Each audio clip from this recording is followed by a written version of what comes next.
As much as I enjoy anime, there are 10 shows I would never recommend to anyone.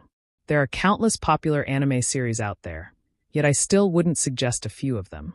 While many series have gained a significant following for various reasons, they aren't the first or last ones to recommend to either seasoned anime fans or newcomers to this incredible art form. Numerous fantastic anime series exist that have minimal flaws. Even the greatest anime of all time aren't flawless, but they are far superior to these selections. Some series have too many shortcomings to be worthy of recommendation, especially considering the abundance of better options available. With hundreds, if not thousands, of excellent anime to choose from, why waste time on something that isn't worthwhile? There really isn't a valid reason, as some anime simply don't merit the time it takes to watch them. 10. Zenshu. Zenshu is an isekai anime that simply misses the mark.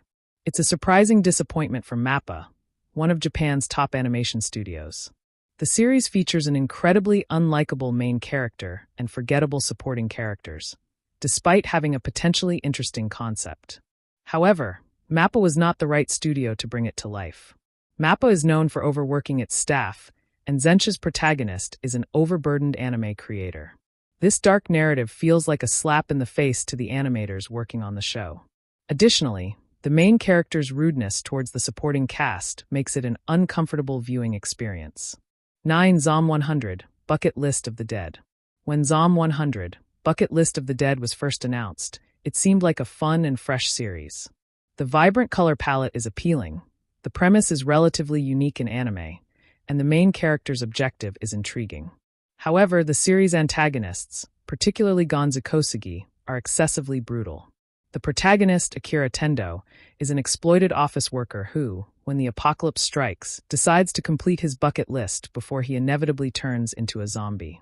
While the premise is strong, the story becomes uncomfortable when he encounters his former boss, Kosugi. Their dynamic is quite awkward, and watching Akira revert to his old habits makes the series difficult to enjoy during the episodes they share. 8. Wistoria, Wand and Sword. Wistoria, Wand and Sword seemed poised to become the next big shonen hit. It appeared to be a different take on Mashle, Harry Potter, or Black Clover, and even without an original concept, it still had potential. The story follows Will Selfort, a magic-less individual in a world that prioritizes magic above all else. Similar to Mash from Mashle and Asta from Black Clover, Will compensates for his lack of magic with an extraordinary determination and impressive fighting skills. However, Wistoria falls short in its portrayal of character relationships, which feel completely unrealistic.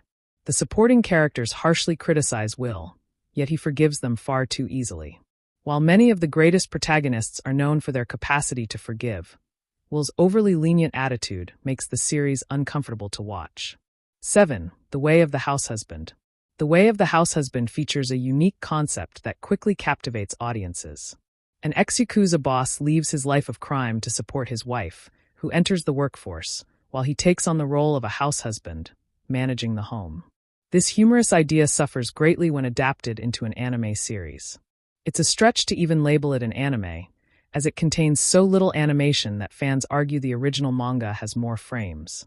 6. My Little Monster. My Little Monster had the potential to be excellent. The initial episodes showcase two adorably unlikable characters who bring out the best in each other. However, when it seems they might set aside their differences and develop their relationship, they don't. The series offers a somewhat valid explanation for their initial reluctance to get together, but it ultimately feels unsatisfying. My Little Monster would have greatly benefited from the main characters forming a relationship earlier, allowing for further exploration of their established connection. 5. Angels of Death. Angels of Death appears to have an intriguing concept, but it fails to fully develop it. The story follows Rachel Gardner, a confused character trapped in a deadly maze reminiscent of the Saw films, as she seeks to escape and uncover the reasons behind her predicament. While the premise has potential, the series does not capitalize on it. Angels of Death attempts to convey a meaningful message, but ultimately falls flat. It's not worth watching, especially when compared to other dark anime that are genuinely good, such as Berserk, Attack on Titan, and Re:Zero. 4. Kimi and I Todok, From Me to You. Kimi and I Todok is considered a classic romance anime by many, but it really shouldn't be. There are numerous other excellent romance series that highlight the flaws in Kimi and I Todok, making it hard to recommend. The entire premise hinges on the female protagonist's inability to recognize basic social cues. The story attempts to normalize this, but it isn't. Main character Sawako is taken aback when people are kind to her, struggles with communication, and is surprised by simple human interactions. This scenario isn't particularly rare in romance anime, but Kimi and I Todok takes it to an extreme. It seems as if Sawako has never had any social interactions, making the narrative feel strange and unsettling in the worst possible way. 3. Spice and Wolf. Merchant Meets the Wise Wolf. Spice and Wolf. Merchant Meets the Wise Wolf had all the elements to become one of the greatest romance anime series.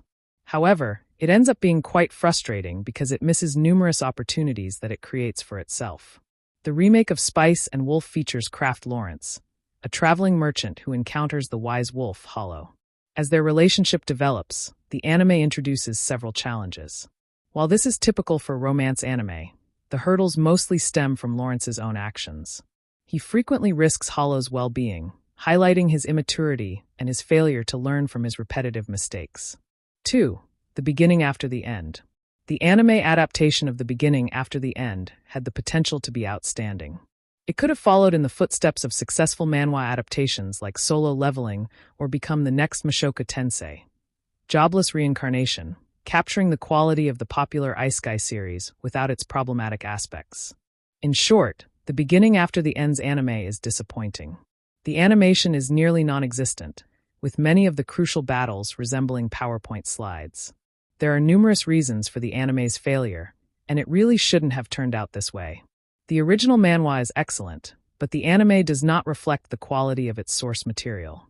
There are many fantastic isekai anime out there, and this one does not belong among them. 1. Domestic Girlfriend. The premise of Domestic Girlfriend is so absurd that it could have made for a great comedy. The story follows Natsuo Fuji, a 17-year-old high school student who has a crush on his teacher, Hina Tachibana. One night, he sneaks away with a girl named Rue, and they hook up before parting ways. Things take a bizarre turn when Natsuo's father announces his upcoming marriage, which will include his new wife and her 2 daughters. Those daughters turn out to be Hina and Rue, Natsuo's crush/teacher, and the girl he just slept with. The series treats this premise with complete seriousness, which is quite uncomfortable. It never improves, and as it progresses, it becomes increasingly unsettling.